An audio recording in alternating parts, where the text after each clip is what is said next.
My name is Elise Turner.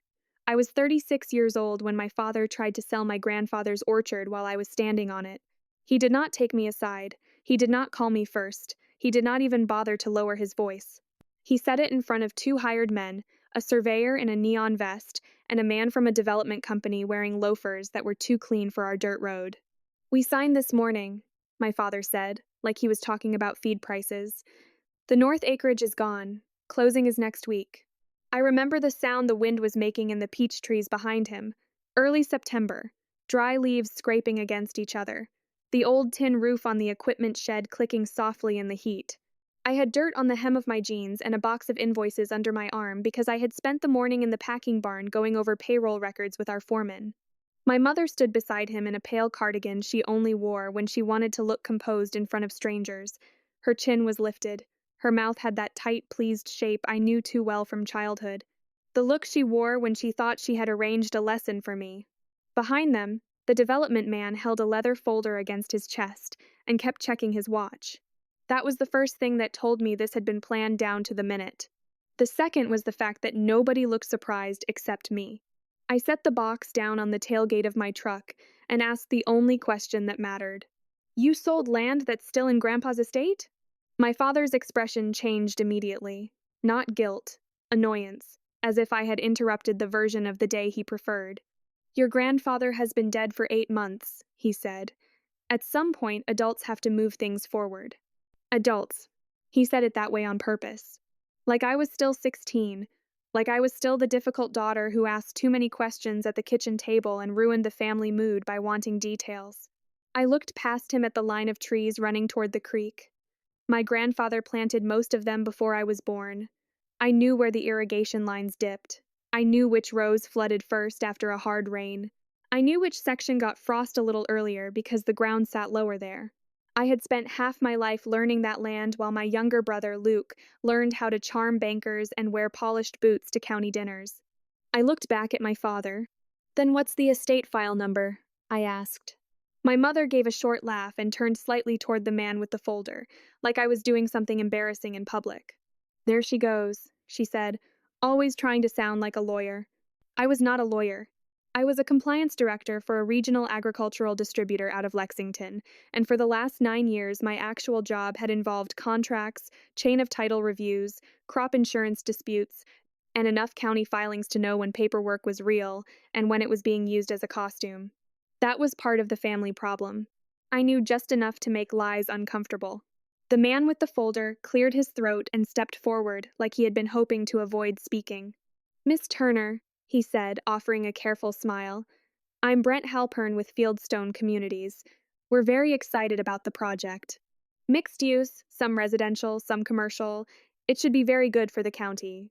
He said county the way people do when they are sure progress will sound noble if you put enough civic language around it. I kept my eyes on him. "Who gave you authority to negotiate estate property?" His smile held, but only just. My father cut in before he could answer. "That is enough," he snapped. Then he held out a stack of papers toward me. "Sign this, and stop making a scene." I did not take them. The top page fluttered once in the breeze between us. "Sign what?" "An acknowledgement," he said. "Consent. Whatever the title people needed. It doesn't matter. You don't own anything out here, Elise. This just keeps things smooth." My mother stepped closer, lowering her voice without lowering its edge. "You always do this," she said. "Every family decision becomes a courtroom with you. There are certain sentences people use when they have gotten very comfortable confusing resistance with disrespect. I had heard versions of that one my whole life. At 13, when I asked why my brother got the tractor lessons and I got told to help in the kitchen. At 19, when I came home from college and found out my father had used money my grandfather set aside for my tuition to help Luke open a feed supply account that failed inside a year. At 29, when my mother informed me over Christmas ham that a woman with your temperament was the reason marriage had never happened for me yet. Every time I objected, the problem somehow became my tone. I looked at the pages in my father's hand and finally took them, not because I intended to sign them, but because paper tells on people if you let it. The first page was only 1 page deep before I knew something was wrong. No estate caption, no probate reference, no file stamp, no instrument number. Just a loose acknowledgement paragraph written in bland legal language, with a signature line for me at the bottom, as if my presence on the property itself needed to be neutralized before they could proceed. I flipped the second page. Purchase outline, developer name, parcel description that was broad where it should have been exact. Enough detail to intimidate somebody who had never handled records, not enough to satisfy anyone who had. I handed the stack back. No. My father's jaw tightened. Excuse me? I said no. The hired men by the shed had stopped pretending not to listen. One of them turned away and busied himself with a coil of hose, but not convincingly. My mother folded her arms. You are not in charge here.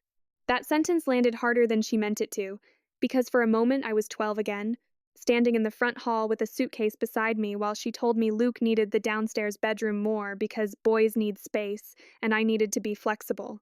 I do not think she ever understood how much of my memory is built from small moments like that. Not screaming, not violence, just steady rearrangements of who mattered first. I kept my voice even. If this is legitimate, it will still be legitimate tomorrow in a clerk's office. Brent Halpern shifted his weight. My father heard the change and got louder, the way men do when they need volume to substitute for authority. You think because you work in an office now you can come back here and talk down to everybody, he said. This farm survived because I kept it alive. Not you. Not your grandfather's stories. Me. That was not entirely true, and everyone standing there knew it.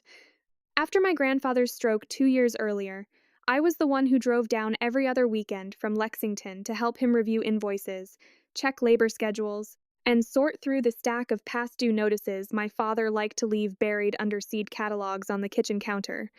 After the spring freeze, I was the one who spent 3 nights at the dining room table with crop loss forms and yield histories, translating county language into numbers my grandfather could use. When the irrigation pump failed in July, Luke was in Nashville on a golf weekend and my father was nowhere to be found for half a day. I was the one who called the repair company and found the old maintenance warranty in a file drawer. But families like mine do something very specific with useful daughters. They use you in private and minimize you in public. I set my truck keys in my pocket and looked at Brent again. Which title company? He blinked. Excuse me? Which title company is handling your closing? My mother's eyes flickered. Just once. Fast. Small. But I saw it. My father answered for him. That's not your concern. It is if someone is attempting to transfer estate property without settled authority. My mother smiled then, but not warmly. Oh, please, she said. You make everything sound criminal because you need to feel important. I could have answered that. 10 years earlier, I might have. At 36, I had learned something more useful. The less you argue with people like that, the more clearly they reveal themselves. So I nodded once, took a breath, and stepped around them. My father's voice followed me. Where do you think you're going? To verify the record. You are not blowing this up over pride. I turned back then, not angry, just clear. This is not pride, I said. This is land, paper, and authority. Those are 3 different things. Brent's face changed at that. Very slightly. Enough for me to know he had started wondering whether he had been brought into something messier than he had been told. My mother saw it too and rushed to patch the moment. She gets dramatic, she said to him, soft and apologetic, like I was a difficult weather pattern the family had learned to manage. She always has. There are sentences you never forget because they explain your whole family in one line. That was one of them. Not she is wrong. She gets dramatic. Translation. Whatever she says next, please discount it before it reaches your judgment. I opened my truck door. My father took 1 step toward me. If you interfere with this, he said, do not expect to come back here asking for anything. That might have hurt once.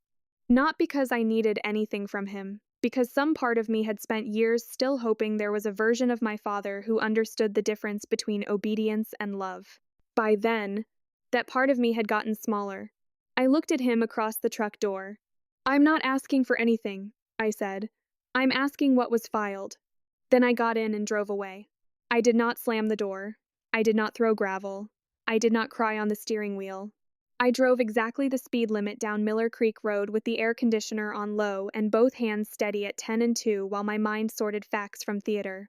The first fact was that my grandfather had never trusted loose paperwork. The second was that 3 summers before he died, he sat with me on the back porch after supper and tapped a long yellow envelope against his knee while the sun dropped behind the west trees. He had said, "Land changes people when they think money is attached to it." At the time, I thought he was talking about developers, tax assessors, boundary fights. I did not think he meant my own family. The third fact was the one I could not shake. My grandfather had not spoken carelessly, ever.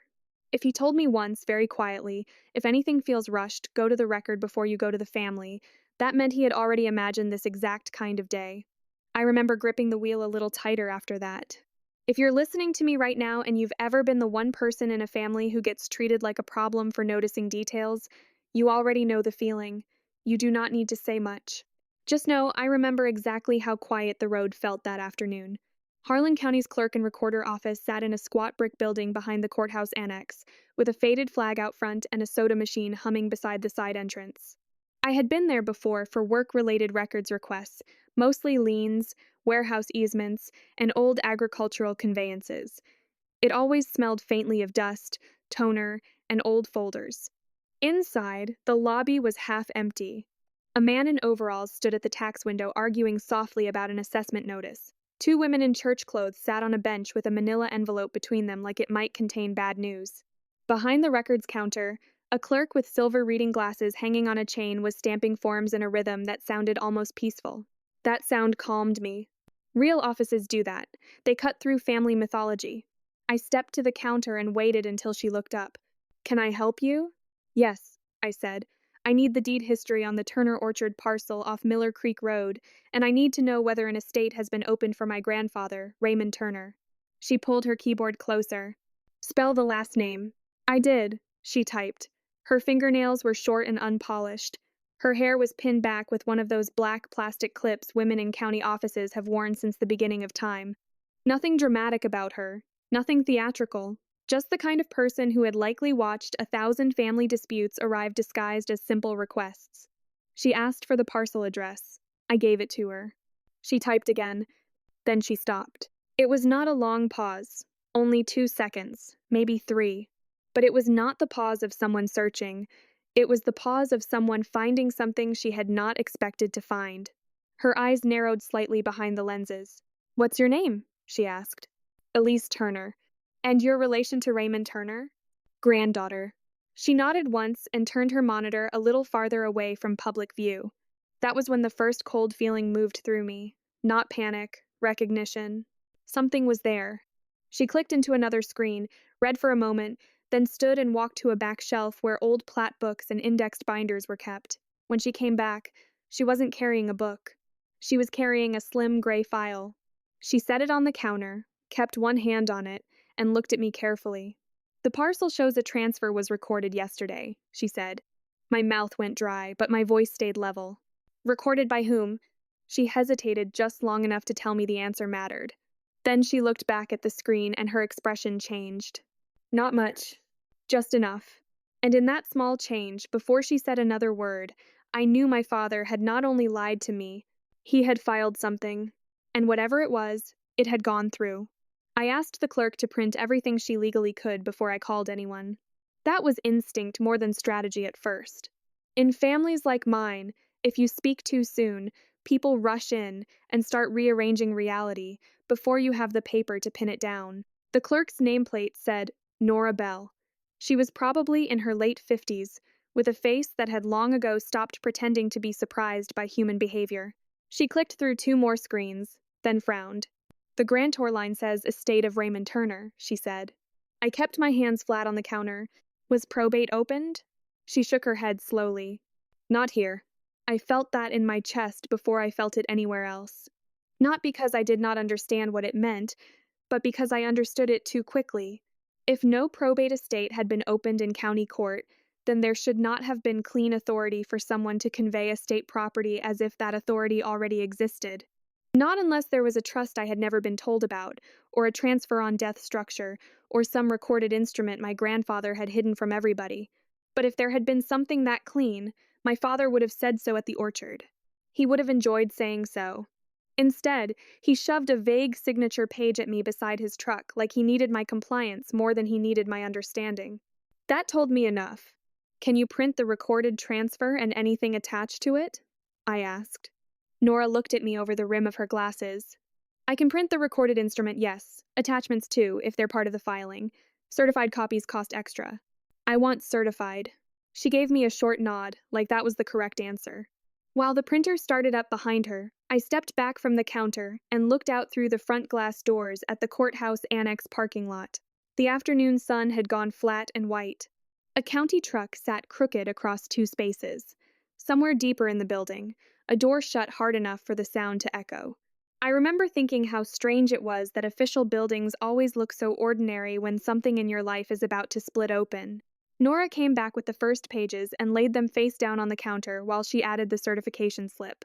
She turned them over one at a time. The first page was the recorded transfer instrument. Fieldstone Communities, LLC. The parcel description was there. The recording stamp was there. The instrument number was there. And on the line identifying the party conveying title, the words were exactly what I had feared. Estate of Raymond Turner. No executor listed on the first page, no court appointment reference, no probate caption. Just the estate, as if an estate were a person who could walk into a room, sign a deed, and leave. Is there any probate cross-reference in the indexing? I asked. Nora checked again. No. The second sheet was an affidavit. I felt my throat tighten before I even fully read the title. Affidavit of heirship. Of course. That document exists for a reason. Sometimes it is used properly. Sometimes it helps clear older title where nobody opened an estate and the facts are honest and uncomplicated. And sometimes it is used by people who know exactly how much procedural language they can hide inside before anyone slows them down. I read the first paragraph once, then again more slowly. Raymond Turner had supposedly died intestate, without a will. The affidavit named his lawful heirs as my father, Harold Turner, and my mother through marital interest.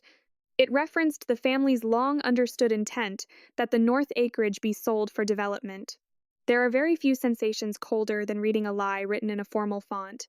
My grandfather did have a son, that part was true. But intestate? No will? I could still see the yellow envelope on his porch swing table. I could still hear the exact scrape of his thumbnail against the flap, while he told me, not dramatically, just plainly, you do not discuss documents until you need to use them. At the time, I thought he was being old-fashioned. In that clerk's office, I realized he had been preparing for a specific kind of betrayal. Nora watched my face in the careful way clerks do when they know not to ask anything personal unless the person in front of them asks first. Do you want the rest? She said. There's more? There was a packet attached when it was recorded, supporting material. Yes, I said. Print all of it. She went back to the machine. My phone buzzed in my bag. I did not need to look to know it was family. My body already knew the pattern. I let it buzz. Then buzz again. Then stop. Then start over. When Nora returned, she placed 4 more pages on the counter and one of them made my pulse change. Not race. Narrow. There was a terminal access receipt attached to the scanned packet history. Why is this here? I asked. Nora leaned closer. Looks like whoever requested older archive support yesterday had a records terminal slip generated with the packet. I looked down again. Public Records Terminal Request. Timestamp 10:14 a.m., the day before. Request description. Archived estate deposit materials. Paid in person. And directly beneath that, in clean county print, a name. Marilyn Turner. My mother. I read it twice because some part of me still wanted to be wrong. She had come here. She had accessed an archived estate packet the day before the transfer was recorded. Then my parents signed an affidavit claiming my grandfather had died without a will. There are moments when emotion stops being useful and your mind becomes almost unnaturally clean. That was one of them. I looked up at Nora. Do you have an archived estate deposit under Raymond Turner? She stared at me for a beat, then turned back to her monitor. I need to check what category it's in. She clicked through another screen. Her mouth tightened slightly. Then she lowered her voice. There is an archived deposited will packet. For a second, the room around me went completely still. Not literally. The tax window was still open. The soda machine still hummed. Somebody on the bench behind me coughed into a tissue. But inside me, everything went very quiet. Deposited will packet. Not rumor. Not memory. Not something Grandpa might have said. An actual packet. Existing in county records. My mother had viewed it yesterday, and then signed paperwork claiming no will existed. I leaned one forearm against the counter and kept my voice as calm as I could. I need a certified copy. Nora hesitated. I can print what's stored, but because it's an archive deposit, I may need my supervisor to authorize the certification. Please do that. She nodded and disappeared through a gray door behind the counter. I stood there with the affidavit in my hands and thought, very clearly, my mother knew. Not suspected. Not guessed. Knew. I should explain something about my mother, because people outside families like this often imagine betrayal has to sound wild to count. It doesn't. My mother's version of cruelty was always polished. When I was 14 and Luke forgot a 4-H scholarship deadline, my mother asked me to give him my application packet because you're the stronger one. When I was 23 and got a compliance job in Louisville, she told people at church I worked with paperwork in the same tone other women used for daughters who sold costume jewelry online. When my engagement ended in my early 30s because the man I was seeing wanted someone less intense, she told me over coffee that maybe I should learn to be softer if I wanted a home of my own. Then she reached for my hand as if she had comforted me. That was her specialty, wounding and arranging herself as the reasonable person in the same movement. Luke, meanwhile, was the family's permanent promise. 2 years younger than me, good jawline, easy laugh, the kind of man who knew how to stand in a room with one thumb in his pocket and make older men call him son. He had started 3 ventures by the time he was 32, a seed distribution partnership that collapsed, a custom feed operation that bled money, a farm equipment leasing plan my father quietly covered when it went sideways. At every stage, the explanation was always temporary bad luck. When I made one sharp observation at Thanksgiving, I was difficult. When Luke lost $30,000 on a handshake deal, he was learning. That is how favoritism works in respectable families. It rarely announces itself. It just keeps finding new language for the same old decision. And my father built the rest of the structure. He was not a loud drunk, not violent, not one of those men who storms around breaking dishes. He was a steadier kind of hard. The kind who made everyone around him live inside his version of events because arguing with him exhausted the whole room. He liked being seen as the man who kept the orchard going. The man who understood land, weather, payroll, diesel, county politics, irrigation schedules, hail claims, and how the real world works. Some of that was true, but the quieter truth was that my grandfather had been the one holding the deeper structure together long after age made him physically slower. He kept the old maps. He remembered who owed what. He knew which corner of the North acreage had a title irregularity from the late 80s. He knew which equipment loans had actually been refinanced, and which had merely been rolled forward and renamed. When I started helping him with paperwork in my 20s, I understood something I had never fully seen as a child. My father knew operations. My grandfather knew consequences. And once Grandpa got sick, that gap began to matter. At first, I only came down to help one Saturday a month, then every other weekend, then sometimes after work, driving nearly 2 hours in the dark, because he would call and say things like, "Can you look at a statement for me? Your father says it's fine and I'd like a second set of eyes." I never told my parents how often he called. I do not think he wanted them to know. He and I would sit at the old pine table by the kitchen window with coffee gone lukewarm and stacks of papers spread between us. Property tax notices, crop insurance forms, repair invoices, bank statements, equipment liens, diesel receipts, handwritten labor totals in his square, careful printing. He was never sentimental about it. That is important. He did not sit there saying, "One day this will all be yours." He said things like, "Read the second page before the first page tells you a story." Or, "If a number changes categories, ask who benefits from the rename." Or, "Never trust a summary if the attachment exists."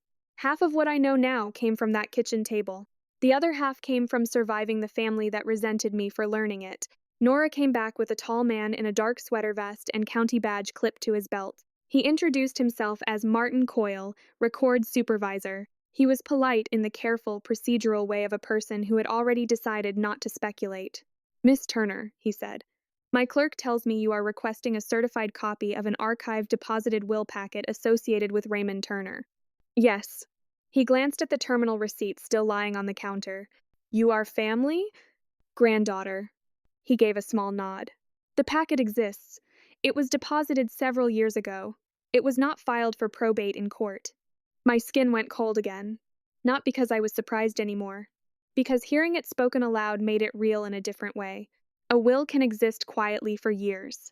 But once another person says the words in an official building, it becomes harder for a lie to breathe. I need the certified copy, I said. And I would also like a record of who requested access yesterday if that is available. He exchanged a glance with Nora. We can certify the packet as a true copy of what is stored in our archived deposit records, he said. As for terminal request history, I can provide the receipt generated in connection with the public records request. Internal log detail may require a separate written request. That's fine. Start with the certified packet and the receipt. He nodded once. We'll print it now. While Nora opened the archived file, Martin stayed at the counter, and I let myself look down at my phone for the first time. 9 missed calls. 3 from my mother, 2 from my father, 4 from Luke. A text from my mother that read, "Please stop this before you embarrass your father." Another from my father, "Do not interfere in business you do not understand." And one from Luke, sent 6 minutes earlier. "Elise, seriously? Brent says you went to the county. Dad is furious." I stared at that text longer than the others. Not because it mattered most. Because it was so perfectly Luke. Not "what did you find?" Not "are you okay?" Not "did they lie?" Just "Dad is furious." That had always been the emergency in our family. Not the wrongdoing. The disruption. Nora's printer started feeding multiple pages. Martin collected them carefully and added a certification cover. Then he placed the packet in front of me. The first page was a deposit acknowledgement from 7 years earlier. The second was my grandfather's will. I saw his name first. Then the date. Then the signature I knew immediately. Raymond Ellis Turner. Even before I got to the dispositive section, I felt my breathing change. Because the paper did not feel like a surprise anymore. It felt like recognition. My eyes moved down the page. Then stopped. The orchard, including the north acreage and all attached agricultural improvements, was not left to my father. It was not split equally among heirs. It was not held in some vague family share the way my parents had always implied. My grandfather left the entire orchard property to a testamentary trust, and he named me as successor trustee. Not Luke. Not my father. Me. For a moment I did not move. I just stared at the paragraph while the fluorescent lights buzzed softly overhead. I heard my grandfather's voice in my head with painful clarity. People show you who they think documents are for. My mouth went dry. Martin must have seen something in my face because he said, very gently, "Do you need a chair?" I shook my head once. "There's more," Nora said quietly from behind the counter. I turned the page. Specific instructions. Trust administration. Preservation language. Limits on sale. Conditions requiring professional agricultural review before any disposition of acreage. A clause stating that neither my father nor any lineal descendant in active debt dispute could unilaterally convey trust property. I felt my hand tighten on the edge of the paper. My father had not merely rushed a deal. He had no authority to make it. My mother knew that. And somewhere outside that county building, my whole family was still assuming I could be managed with shame. Then I turned one more page. And at the bottom of the next section, under a short handwritten notation added by reference to a later supplement, I saw words that made my stomach drop for an entirely new reason. There was a codicil, a later one, also deposited, also archived, and according to the index note beside it, it directly addressed any attempted unauthorized sale of the orchard by family members. I looked up at Martin. "Where is the codicil?" I asked. He frowned slightly and leaned in toward the screen. Nora clicked twice, then stopped. Her expression changed. And Martin said, "That's strange." I felt my pulse in my throat. "What?" He looked at the monitor, then back at me. "The index shows an additional scanned page attached to the deposit packet," he said, "but it isn't appearing in this print batch." I stared at him. "Can you pull it up manually?" Nora was already trying. Clicking, searching, opening a separate archive panel. Then she leaned closer. "I found the notation," she said, "but the image file is in a separate subfolder." Martin's face tightened. He looked at me, then at the screen again. And when he spoke, his voice was still professional but no longer casual. "Miss Turner," he said, I think there may be another page in your grandfather's deposit file that someone didn't expect to be noticed. Martin did not say anything dramatic after that. He did not lean back. He did not give me the kind of look people give in movies when they know they are standing in the middle of a scandal. He just pulled the keyboard a little closer and said, "Give me a minute." That was enough. Because when careful people stop being casual, you feel it immediately. Nora turned her monitor farther away from the public side of the counter and opened another record screen. I could hear the soft, quick tapping of keys. Martin stood beside her with one hand on the edge of the desk, reading silently. I stayed where I was. I did not call my parents back. I did not text Luke. I did not call anyone yet, not even the one person I knew I would probably need by the end of the day. I waited. That is something people misunderstand about staying calm. They think calm means passive. It does not. Sometimes calm is the most aggressive thing you can do because it keeps panic from ruining the order of what matters. And the order mattered. First, confirm the file. Then, secure the copies. Then, find counsel. Then, stop the land from changing hands any further than it already had. Everything else could wait. Nora clicked into a subfolder and then looked up at Martin. "Here," she said quietly. He bent closer. For a second, neither of them spoke, and that silence told me more than words would have. "Can you print it?" I asked. Martin straightened and looked at me. "Yes," he said, "but I want the packet certified as a full archived set, now that we know this page exists separately. Give us a few minutes." I nodded. Neither of them asked why I needed it. Neither of them made me tell the family story out loud. That was another thing I appreciated about county offices. When the paper is bad enough, you do not have to perform your pain to be taken seriously. While the printer started again, I finally stepped away from the counter and sat on the wooden bench along the wall. The women in church clothes were gone. The tax window had closed. The soda machine still hummed. Through the glass doors, the sky had shifted into that pale gray-blue color late afternoon gets in Kentucky when the heat finally starts thinking about leaving. My phone buzzed again. This time I looked. Luke. Then my mother. Then my father. 3 calls in less than a minute. Then a text from my mother. "Please stop humiliating this family in public." I read that once and almost laughed, not because anything about the day was funny, but because the sentence was so exact. That was always her fear. Not deceit, not fraud, not theft. Public embarrassment. As if the real violation was that strangers might witness the consequences. Another message came through from my father.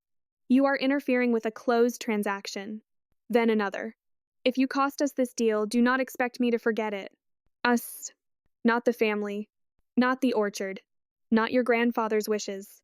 Us. I put the phone face down beside me.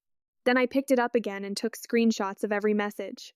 After that, I opened a new note and wrote the time, the clerk's name, the supervisor's name, the instrument number on the transfer, the existence of the archived will packet, and the fact that my mother had requested access the day before the recording. I have done that in every crisis that has ever mattered. Write it while it is fresh. People think memory fails in big moments. It usually does not fail. It fragments. Writing puts the pieces back in order before somebody else tries to rename them. I was still typing when Nora came over carrying the new certified set. "There's one more page," she said. I stood up. Martin laid the pages on the counter in order. The last page was not typed like the original will.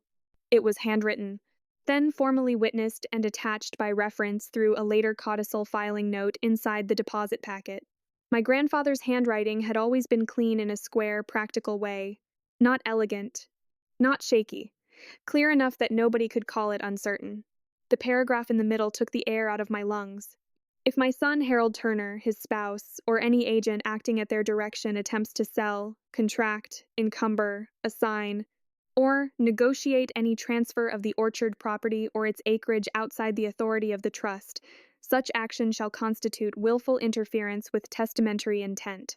Upon any such attempt, all discretionary benefit otherwise available to Harold Turner shall terminate immediately, and the property shall remain under sole control of the successor trustee previously named. I read it again. Then one more line lower. For the avoidance of doubt, I reaffirm my appointment of my granddaughter, Clara Lease Turner, as successor trustee, because she is the only one among them who reads before signing. For one strange second, I could not feel my hands. My grandfather had not only anticipated resistance, he had anticipated them. Specifically, my father, my mother, any agent acting at their direction. He had built the consequence directly into the paper, and he had left one sentence in his own hand that sounded so much like him that I had to swallow hard before I could keep reading. Because she is the only one among them who reads before signing. Martin was saying something, but I missed the first half second of it. Want me to certify the full archived packet as a complete copy? Yes, I said immediately. Please. He nodded and took the pages back for the additional seal. Nora stayed by the counter and lowered her voice. Miss Turner, I can't give legal advice. I know, but if I were you, she said carefully, I would not wait until morning. I'm not going to. She nodded once, satisfied. That was when I called Dana Reeves. Dana was not family. She was better than family. She was an estates and land use attorney in Frankfurt who had done contract cleanup work with my company before, and 2 years earlier I referred one of our warehouse matters to her after watching her dismantle a bad agricultural lease in less than 20 minutes during a conference call. She had a calm voice, a fast mind, and no interest in soothing people who preferred confusion. She answered on the second ring. Elise? Dana, I need you to listen all the way through before you respond. That got her attention. Go. My grandfather's orchard was transferred yesterday to a developer using an affidavit of heirship that states he died without a will. I'm at the county clerk's office right now. There is an archive deposited will packet and a separate codicil. Both were never filed for probate. They name me as successor trustee of the Orchard Trust and specifically bar my father from unauthorized sale activity. My mother accessed the archived packet yesterday before the transfer was recorded. I have certified copies in front of me. Dana did not interrupt once. When I finished, there was half a second of silence, not confusion, calculation. Then she said, How fast can you get those scanned to me? There's a public copier here. Good. Scan the entire certified packet, the recorded transfer, the affidavit of heirship, the terminal receipt showing your mother's access, and anything else tied to the filing. Then listen carefully. You need probate opened immediately, and we need to put anyone touching that title on formal notice before they claim good faith reliance. I figured. Of course you did, she said. That's why I'm not wasting time explaining basics. Do you know the developer name? Fieldstone Communities. Fine. We are going to freeze their comfort level before they get another foot deeper into this. That sentence steadied me more than anything else that day. Not because it was aggressive. Because it was precise. Dana told me what she needed in the order she needed it. Full packet scans, clear photos of certification pages, instrument numbers, parcel description, my grandfather's date of death, names of all immediate heirs, any texts from my parents referring to the sale. I had most of that already. That is the other thing families like mine never learn. If you spend years treating one woman like the inconvenient note-taker in the room, eventually that woman becomes very difficult to outmaneuver. By the time I hung up, Martin had returned with the final certified set, sealed and complete. I paid for every copy he could lawfully give me. Then I asked one more question. Can you show whether the archived packet was printed yesterday or only viewed? He looked toward Nora, then back at the screen. There is a request receipt for archive retrieval and print support. So, yes? He chose his words carefully. The receipt indicates a paid records output transaction tied to the archive deposit materials. My mother had not just viewed the will packet. She had paid to have it printed. I closed my eyes for 1 second, then opened them again. Can I get that receipt certified too? We can certify it as a true copy of the transaction record. Do that. He did. By then, the courthouse annex was starting to thin out for the day. The tax window lights were off. The bench by the entrance sat empty. I took my stack of certified copies to the public scanner in the hallway and fed the pages through in sets, emailing each PDF directly to Dana, to myself, and to a backup cloud folder I kept for work matters. I named each file clearly. Turner, will, certified. Turner, codicil, certified. Transfer, instrument. Affidavit, heirship. Archive, access, receipt. When I finished, Dana had already emailed back. I opened her message, standing under a framed county map older than I was. The subject line read, "Do not confront them." That made me smile, just barely, because she knew me well enough to know confrontation was not my instinct anyway. Her message was short. We file probate now. We move for emergency relief. We record notice immediately. Do not warn them. Do not negotiate. Do not let them cure this quietly. That last line mattered. Because the old version of me, the one my family kept trying to drag back into existence, would have thought part of being decent meant calling first, giving them a chance to explain, giving them room to soften it, giving my mother an opening to cry and say I was misunderstanding the process, giving Luke room to tell me Dad had been under pressure, giving my father room to reframe fraud as urgency and disrespect as leadership. I was done giving people room to rename their own choices. I took the packet and walked straight to the probate clerk's office at the other end of the hall. The woman at that window was younger than Nora, maybe early 30s, with tired eyes and a low bun that looked like it had survived a long day of other people's emergencies. Her nameplate said T. Albright.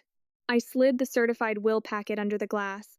I need to open an estate matter for Raymond Turner immediately, I said. And I need to know what can be filed today to reflect that a trust-controlled parcel was transferred yesterday under a false heirship affidavit. She looked at the top page, then at the certification seal, and her entire posture changed. Has there been no probate opened? No. Any prior petition? Not that the county can find. She drew a breath through her nose. Okay, let me see the decedent date and the nominated fiduciary language. I handed over the will and codicil. She read faster than most people do in government offices, which I appreciated. She turned to the codicil, paused, then looked up at me. You're Claire Louise Turner? I nodded. That's the named successor trustee reference, yes. She glanced down again. And this transfer happened yesterday? Yes. Do you have the instrument number? I handed her the certified transfer. She read that too. Then she said the sentence I had been waiting all afternoon to hear from someone official. This should not have moved like this without court involvement. I did not answer right away. Not because I wanted to dramatize it. Because if I started speaking too quickly, anger might get into my voice, and I did not want anger right then. I wanted procedure. What can be filed before close? I asked. She gave me a petition packet and a list of immediate requirements. Petition to open the estate. Petition to recognize the deposited will. Notice of nominated fiduciary. Emergency motion for temporary relief if active property interference was likely. She said those words in a dry administrative tone, but to me they sounded like a lock turning. I took the forms to the side counter and started filling them out. Name of decedent. Date of death. County of residence. Names of heirs at law. Known assets. Known dispute concerning real property. There is something very clarifying about writing a family crisis into court categories. It forces everything sentimental to either become relevant or fall away. When I reached the section asking whether any person had taken action concerning estate assets without appointment or authority, I wrote yes. Then I wrote, recorded transfer of orchard acreage based on affidavit of heirship inconsistent with deposited will and codicil. I wrote neatly. I have always written neatly under pressure. My mother used to hate that. She said it made me look cold. What it actually meant was that while everyone else was busy trying to control the emotional weather, I was still capable of forming a sentence. Dana called while I was halfway through the emergency motion section. Check your email, she said without preamble. I am in the middle of filing. Good. I sent model language for the emergency motion and a one-page notice to record against the parcel as soon as the estate petition gets a case number. I opened the message and saw exactly what I needed. A draft emergency statement tied to threatened alteration of trust property. A notice of pending probate claim. A short paragraph instructing any title examiner or interested purchaser that authority over the orchard acreage was disputed and subject to trust and probate review. Weapons, but clean ones. I can get these in today, I said. Then do not leave the building until they are accepted. I wasn't planning to. She lowered her voice a fraction. Elise, listen to me. Your parents know the clock matters now. If there is a survey crew, a staking team, or even temporary access activity tomorrow morning, we need the record to show active dispute before sunrise if possible. There are already survey flags. Of course there are, she said. Then move. I did. I finished the petition packet, added the certified will and codicil as exhibits, attached the recorded transfer and the affidavit of heirship, and included the access receipt showing my mother had obtained archive materials the day before. When I slid the stack back under the glass, T. Albright scanned the first page and entered the data while I waited. Then the printer beside her chirped and produced a sheet with a fresh case number. She stamped the petition, attached the receipt, and handed me the top copy. I cannot explain how grounding it felt to see my grandfather's name in an active estate case instead of in the dead quiet of an ignored archive. Raymond Turner. Estate opened. Real. Recognized. From there, everything started moving faster. The emergency motion was accepted subject to judge review. The clerk told me an on-call judge could see it electronically if the allegations involved threatened immediate land alteration. I told her there were already survey markers on the property. That was not emotional language. It was enough. She logged that too. Then I printed Dana's notice forms from the public station, signed where necessary, and went back to the recorder counter with the new case number and the full packet under my arm. Nora saw me coming and had the expression of someone who had already guessed what the next hour of my life was going to look like. "You got the estate open?" "Yes." "Good." I handed her the notice Dana drafted. "I need these recorded against the orchard parcel before end of day." She checked the case number, checked the parcel description, and nodded. "These will cloud the title. That is the goal." She almost smiled at that, but not quite. While she processed the recording, I finally listened to Luke's voicemail. "Claire, call me back," he said. He was trying to sound calm and reasonable, which meant he was rattled. "Mom's upset. Dad says you're causing trouble with the buyer for no reason. If you found something weird in the record, just bring it home and we'll talk it through before you make this public." Bring it home. As if truth belonged in the kitchen where they could stand over it. As if public record became less true if they could get me alone with it first. I deleted the voicemail only after I saved a copy. Then I called Fieldstone Communities. A receptionist answered. Polite, corporate, efficient. I gave my name and said I needed legal or acquisitions, not sales. 2 transfers later, I reached a man named Daniel Cross, associate counsel. He started speaking before I finished my second sentence, which told me somebody had already warned them I might call. "Miss Turner, my understanding is that your father had authority." "No," I said, still calm. "Your understanding is based on a recorded affidavit that is false on its face in light of a certified deposited will and codicil now filed in probate." That stopped him. Good. I gave him the case number, the recording instrument number for the notice Nora was processing, the fact that the archived packet had been accessed by my mother the day before the transfer, the fact that I had already placed counsel on the matter. By the time I finished, his voice had changed. Not warm. Not apologetic. Careful. "We will need to review that immediately." "You do that," I said. "And until you do, no employee, contractor, surveyor, or vendor enters that orchard." There was a beat of silence. Then, "If your representations are accurate, we will suspend field activity pending review. Put that in writing." Another pause. "All right." When I hung up, Nora slid the recorded notices toward me. Fresh barcodes, new instrument numbers, county stamp, public record. The title was now officially dirty. I thanked her, gathered every page, and walked out to the parking lot just as my phone lit up again. This time it was my father. I let it ring once, twice, 3 times.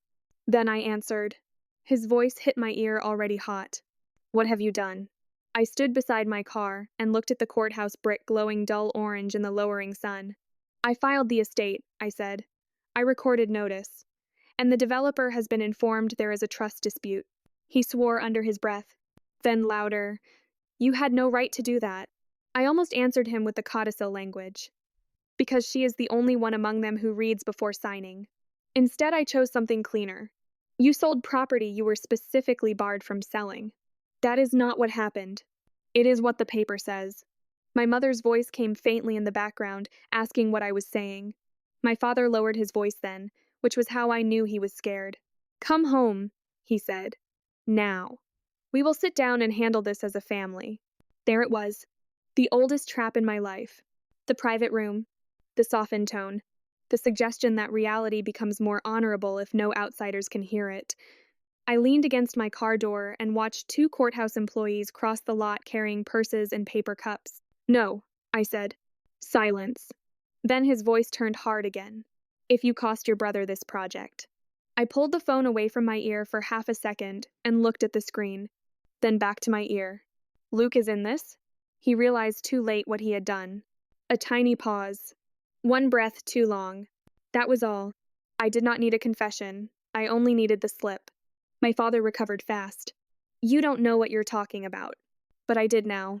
Luke had a stake in it. Maybe not title. Maybe not paper authority.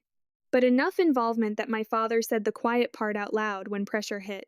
I thought of Brent Halpern's clean shoes at the orchard, of Luke's voicemail, of my mother paying for the archive packet, of my father acting like the deal had to survive the afternoon. It had never been just a sale. It was a family arrangement with corporate packaging. Do not call me again unless it is through counsel, I said. Then I ended the call.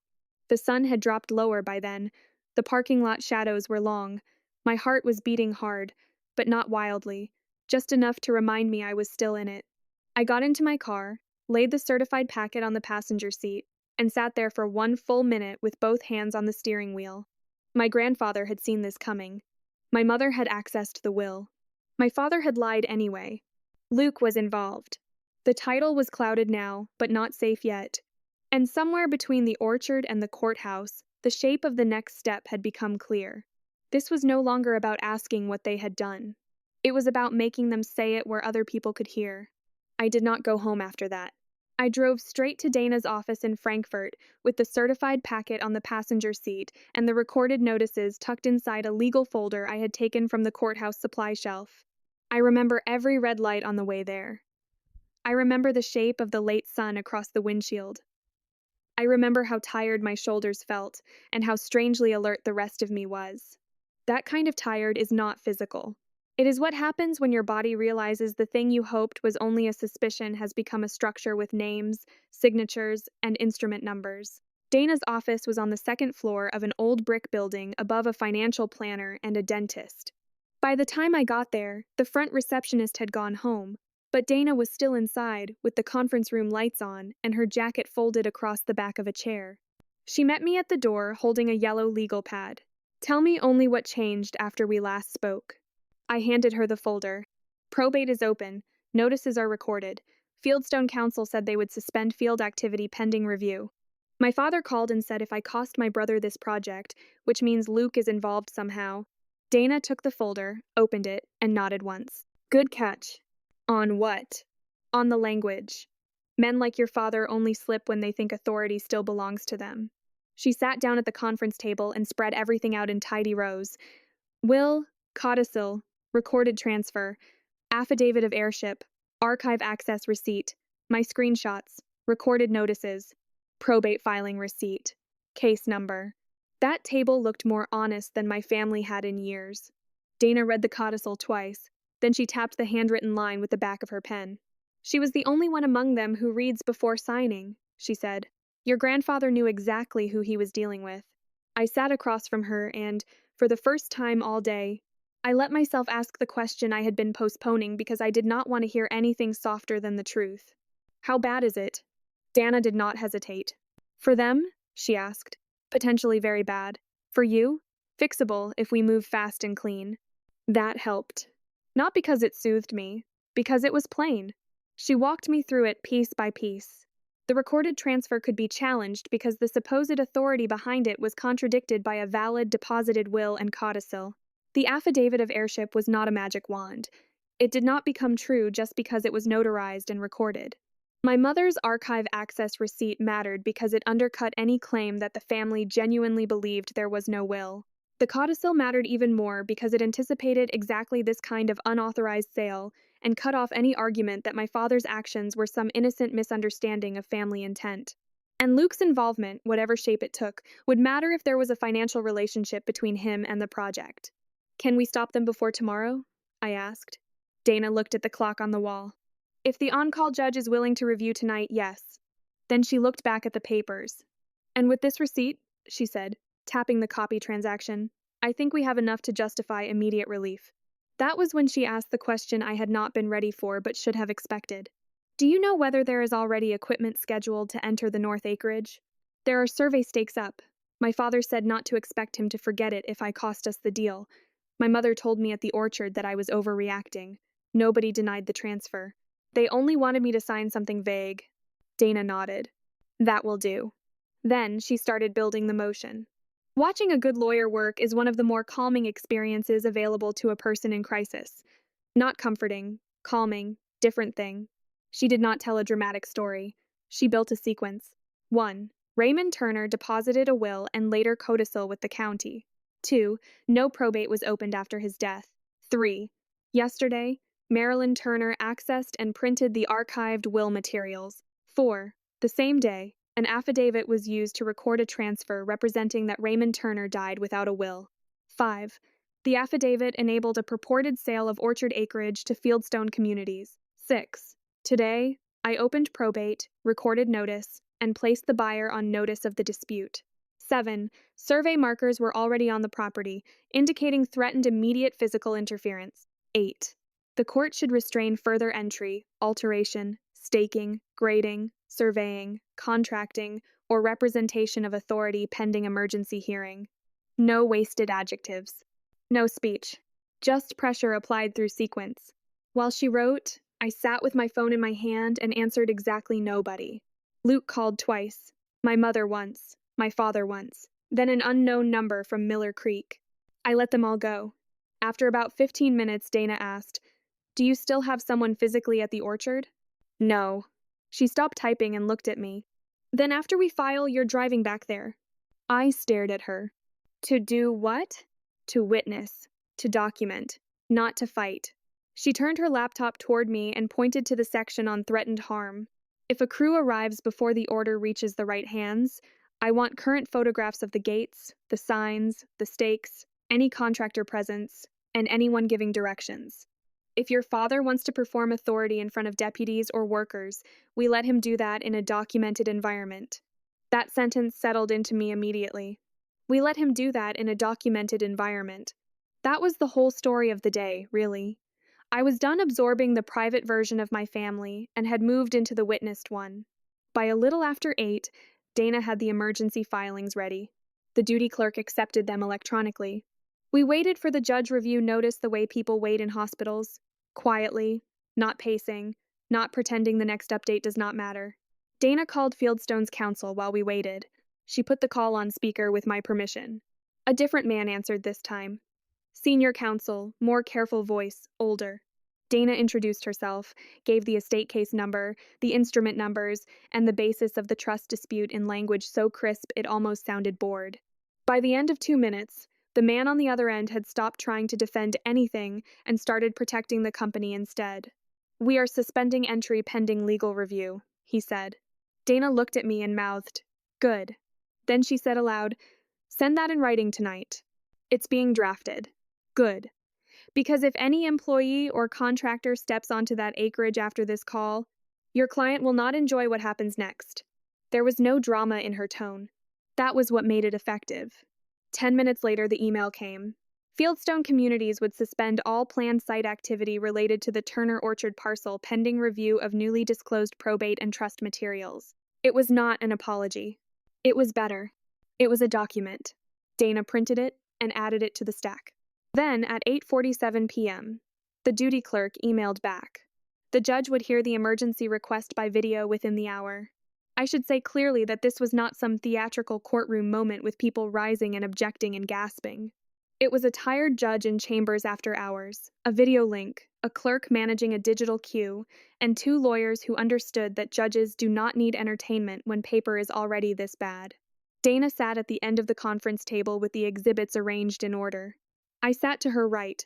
My hands were folded in my lap so tightly my fingers had gone cool. The judge came on screen wearing reading glasses low on his nose and an expression I recognized immediately. Not hostile, not warm. The face of a man who had seen enough family property fights to know that half of them are fueled by old wounds and the other half by greed. This one, I suspected, had both. He confirmed the case number, then looked at Dana. Counsel, explain why this could not wait until morning. Dana did exactly what I hoped she would do. She did not speak emotionally on my behalf. She did not call my parents names. She did not try to make me sound tragic. She walked him through the sequence. Deposited will, deposited codicil, no probate opened, archive access by Marilyn Turner, same-day transfer based on an affidavit claiming no will existed, threatened survey activity, already recorded notice, immediate need to preserve the property and prevent anyone from deepening a disputed conveyance. Then she held up the archive receipt. Your Honor, the strongest single fact tonight is this. The petitioner's mother obtained printed copies of the archived will materials before the family executed or supported an affidavit representing there was no will. The judge leaned closer. He asked Nora's receipt to be shown again. Then the codicil. Dana did. He read silently for long enough that I could hear the faint hum of Dana's office vent overhead. Finally, he looked at me on the screen. Miss Turner, he said, are survey markers already on the property? Yes, Your Honor. Has anyone represented to law enforcement or third parties that the transfer is final? Yes. That last answer made his eyes sharpen slightly. On what basis do you say that? My parents threatened to move forward tomorrow. The Buyers' Council has now suspended activity after notice, but my family has continued acting as if authority remains with them. The judge nodded once and looked back down at the papers. Then he said something I will probably hear in my head for the rest of my life. People who know they are right do not usually hide wills first. Dana did not smile. Neither did I. The judge kept reading. Then he granted the temporary restraining order. No entry by the developer. No survey work. No grading. No staking. No alteration of the orchard acreage. No representations of authority by Harold Turner or Marilyn Turner pending hearing. Immediate service authorized by email and personal delivery. He also directed that the affidavit of heirship, the archive access receipt, and the codicil be flagged in connection with potential referral for further review if the facts proved out at hearing. Again, not theatrical. Just clean consequences beginning to assemble. Dana thanked him. The hearing ended. The screen went dark. For about 3 seconds, neither of us moved. Then Dana stood, picked up the order as soon as it hit her printer, and said, Now we make tomorrow impossible. A process server she trusted handled personal service. Fieldstone's counsel was emailed the order immediately. The duty clerk transmitted it through the e-filing system. Dana gave me a paper copy for my truck and a scanned copy for my phone. Then she looked at me and said, Go. I drove back to Miller Creek in the dark. The orchard looked different at night, even though nothing visible had changed.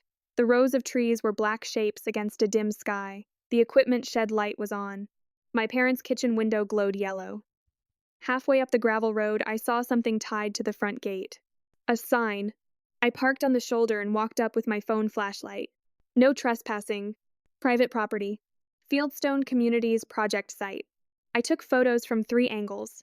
Then I photographed the survey stakes along the fence line. Fresh, bright tape still clean, at least 6 visible from the road. And then I heard my mother's voice behind me. You never did know when to stop. I turned. My parents were standing just inside the gate. My father had his truck beside him, door open, as if he had come out expecting me. My mother wore a dark sweater and held herself very straight, even at that hour. I did not walk closer. I just held the phone down at my side and looked at them. There is a restraining order, I said. You've been served. My father gave a short, ugly laugh.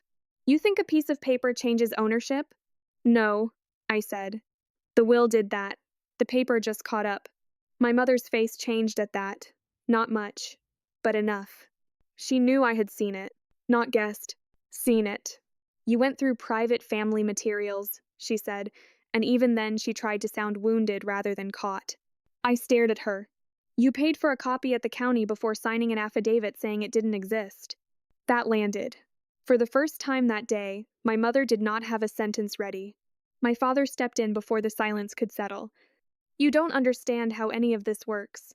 That was an old line, a tired line, a line that had gotten too much mileage in my life already. I took the folded court order from my folder and held it up. Tomorrow, no one enters this acreage. No one surveys it. No one alters it. No one claims authority over it. That includes you. My father's jaw jumped. You called a judge after hours on your own family. No, I said.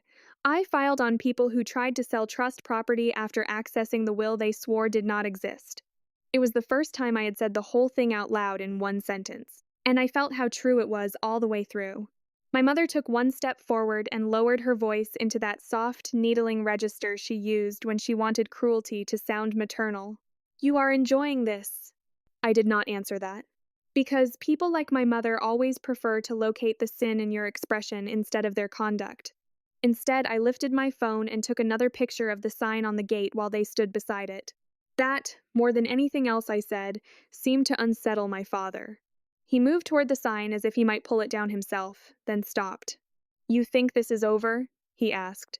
"No," I said. "I think it's public." That was when headlights turned into the lane. One pickup first, then another. Survey crew. My father turned immediately, his whole body shifting toward performance, authority, direction, familiar terrain. But the second set of headlights behind them was not a contractor. It was a sheriff's unit. And when the deputy stepped out, even in the dark, I recognized the posture right away. Calm, neutral, body camera centered, not there to help feelings, there to document facts. He approached the gate and asked, "Who is Harold Turner?" My father lifted his hand. The deputy looked at him, then at the sign, then at me, then at the order in my hand. "Sir," he said, "we received updated court paperwork tied to this parcel." My father said something immediately, fast and defensive. "She's harassing us. This is my property." The deputy did not argue. He held out his hand. "Let me see your paperwork." That phrase changed the air. Because my father had spent his whole life talking like paperwork was background scenery, something he could interpret for everybody else. Now another man was asking to see it. A man with a badge, body camera, and no emotional investment in family hierarchy. My father handed over his folder. The deputy flipped through it slowly. Then he looked at the sign again, then at the survey trucks, then at my copy of the order. "Miss Turner," he said, "do you have the restraining order?" I handed it to him. He read it under his flashlight beam, line by line. The survey crew chief had gotten out by then and was standing near his truck with one hand on his belt, looking like he regretted every life choice that had brought him to that gate. The deputy handed the order back to me and turned to the crew chief. "You step onto this acreage tonight or tomorrow morning and you may be participating in violation of a court order." The man did not argue. He just nodded once and said, "Understood." Then the deputy turned to my father. "Sir, you've been restrained from representing authority over the parcel pending hearing." My father actually laughed at that, a sharp, disbelieving sound. "That's absurd." The deputy's voice stayed level. "It may be inconvenient," he said, "but it is not unclear." My mother finally stepped in, trying a different tone. "We were only trying to protect what's best for the family." That line would have worked on churchwomen, on neighbors, on weak men who liked hearing mothers talk about unity. It did not work on deputies reading court orders in flashlight beams. He looked at her once, expression unreadable. "Ma'am, the family can explain it to the judge." Then he looked at the sign again. "Who posted this?" Nobody answered. He looked down at his pad and wrote something anyway. The survey crew chief spoke up then, carefully. "Fieldstone told us there was a title issue. We were told to stand by, but Mr. Turner said the sheriff would clear it." That was the first fully public crack in my father's version. Not because it was shouted. Because it was witnessed. My father turned red so fast I could see it even in the poor light. I did not say that. The crew chief did not fight with him. He just shrugged once in the weary way of a man who knew exactly what he had been told and had no desire to be dragged into lying about it. The deputy wrote again. Then he said the sentence that shifted the whole scene. "This property is under active dispute and court restraint. Nobody is entering tonight. Nobody is moving markers. Nobody is posting new instructions. And if I come back out here because somebody thinks a family argument outranks a signed order, I will be less patient." The silence after that felt enormous. Not because anybody had been dramatic. Because the truth had finally outranked the family performance in front of witnesses who did not care who my father usually got to intimidate. My mother looked at me then, really looked at me, and for the first time all day I saw something in her face that was not contempt. It was fear. Not fear of me. Fear of a room she could not style, soften, or privately manage. My father opened his mouth like he still meant to bulldoze through with force of will alone. Then he saw the deputy still writing. And the survey crew watching. And the court order in my hand. And the sign on the gate now photographed from multiple angles. And whatever he was about to say, he swallowed it. That was the moment the hierarchy finally broke. Not at the orchard. Not in Dana's office. Not even in front of the judge. There, at the gate, with a deputy, 2 contractors, a no trespassing sign, and my father realizing his authority did not survive contact with the record. The deputy asked for everyone's names. I gave mine. My father gave his. My mother gave hers after a pause that was half a second too long. The crew chief identified himself and said his office had already been told to stand down. The deputy wrote all of it down. Then he told the crew to leave. They did. One truck. Then the second. The sheriff's unit stayed another few minutes while he finished his notes. My parents stood just inside the gate, silent now, and I stood on the shoulder with the order in my hand and the orchard dark behind them. It should have felt triumphant. It did not. It felt accurate. And accuracy, after a day like that, is its own kind of relief. When the deputy finally left, my mother spoke first. Very softly, "You will regret doing this to your brother." I looked at her across the gravel and understood something so completely it almost felt old by the time I thought it. Even then, with the lie exposed and the order served and the contractors gone, she still wanted me back inside the old arrangement, the one where Luke's future counted as a reason for my silence. "No," I said, "you regret getting caught." Then I got back into my truck, locked the doors, and drove away while they were still standing there. The calls started before I made it back to Frankfurt. Luke first, then my Aunt Rebecca, then my mother. Then a number I did not recognize that turned out to be one of my father's friends from the Growers Association who had apparently decided this was the moment to bring everybody together. I did not answer any of them. By then, something in me had become very simple. For years, my family treated access to me like a tool, a hallway they could walk down whenever they needed labor, paperwork, credibility, forgiveness, or silence. That night, for the first time in my adult life, that hallway was closed. Dana had already texted me before I reached the interstate. "Good documentation. Save everything. Hearing prep tomorrow at 8. I sent her the photos from the gate, including the sign, the stakes, the survey trucks, and the deputy's vehicle in the background. Then I drove home to my townhouse, put the certified packet on my kitchen table, and stood there for a full minute looking at it. Not touching it. Just looking. There are certain objects that change weight once the truth inside them becomes public. That stack of paper felt heavier than it had in the county office. Not because it had changed. Because I showered, changed into clean clothes, and sat down with a legal pad and a glass of water I barely drank. Then I wrote out the day in order one more time. The orchard, the papers my father tried to hand me, the deed history, the archived will packet, my mother's print receipt, Dana's instructions, probate opened, notice recorded, Fieldstone suspended, emergency order granted, gate sign, survey crew, deputy, my mother's last sentence. "You will regret doing this to your brother." Even in the middle of being caught, they were still telling the story the old way. Luke mattered. I was damaged. At 11:18 p.m., he finally texted me instead of calling. "Claire, you've gone way too far. Dad was only trying to save the orchard from debt. You have no idea what was going on."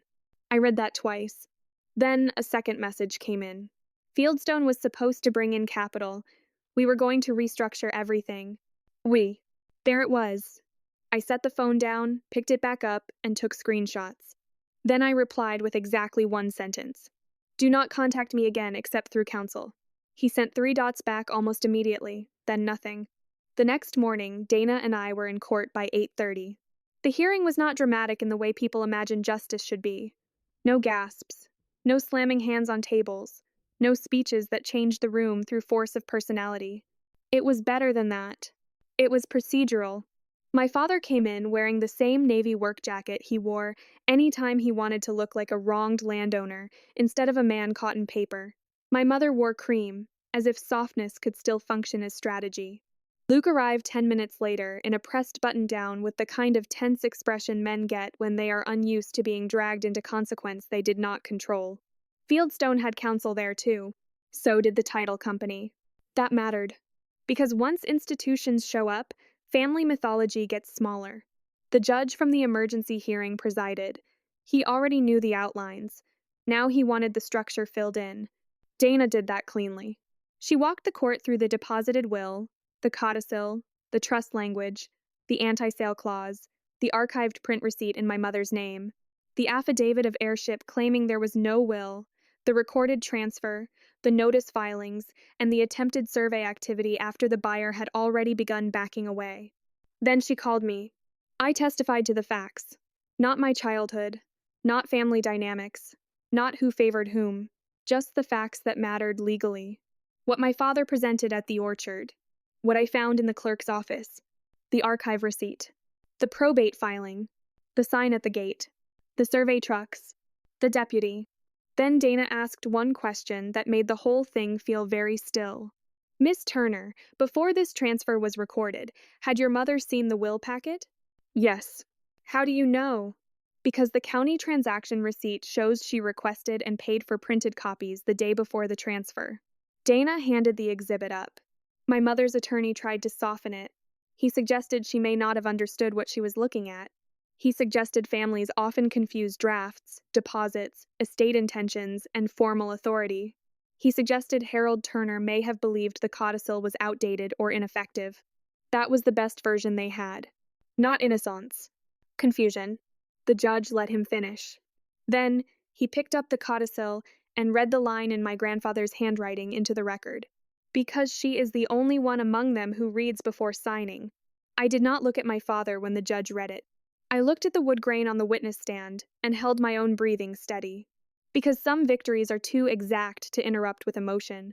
The judge asked my mother directly whether she requested the archived print packet. She said yes.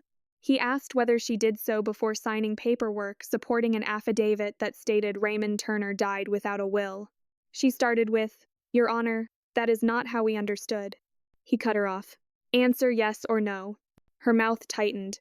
Yes. No one in the courtroom made a sound. Then he asked my father whether he had authority under any court appointment or trust instruction to transfer the orchard acreage. My father tried to pivot. He said he had always managed the land. He said Raymond intended the family to survive. He said debts were mounting and decisions had to be made. The judge asked again, "Did you have authority?" And my father, who had controlled rooms all my life by simply refusing the frame he disliked, finally had nowhere to go. "No," he said. It was the smallest word he had probably ever spoken, and it changed everything. The temporary restraining order became extended relief. The court recognized the will and codicil as controlling for immediate estate administration purposes pending final admission process, confirmed me as acting successor trustee for the orchard property, and ordered that no further representation of authority be made by my parents or any person acting with them. Then the judge did something even more important. He referred the affidavit package and related record to the county attorney and district attorney for review. Not because he was performing outrage, because the paper required it. Fieldstone's counsel spoke next. Very politely, very carefully, he informed the court that once new probate materials came to light, the company suspended all activity and intended to unwind its involvement pending title resolution. He also made clear, in that corporate way that sounds civilized and cold at the same time, that if misrepresentation could be established, Fieldstone would reserve all rights against the parties who supplied false authority. My father looked sick then. Luke looked worse. Because by that point, the outline of his role had started to show. After the hearing, Dana got a copy of a side letter through expedited discovery tied to preliminary communications. Luke had been consulting on the redevelopment transition and stood to receive a project management fee if the North Acreage conversion closed. Nothing shocking by criminal standards. Worse, in a way. Ordinary greed. Dressed in family language. He had not been trying to save the orchard. He had been trying to profit from the sale while my parents used their names and age and assumed authority to push it through. When Dana told me that later in her office, I sat very still. Not because I was shattered. Because I was tired of being almost right about people. A week after the hearing, the fallout widened. Fieldstone formally withdrew. The title company froze the file. A petition was filed to void the transfer instrument.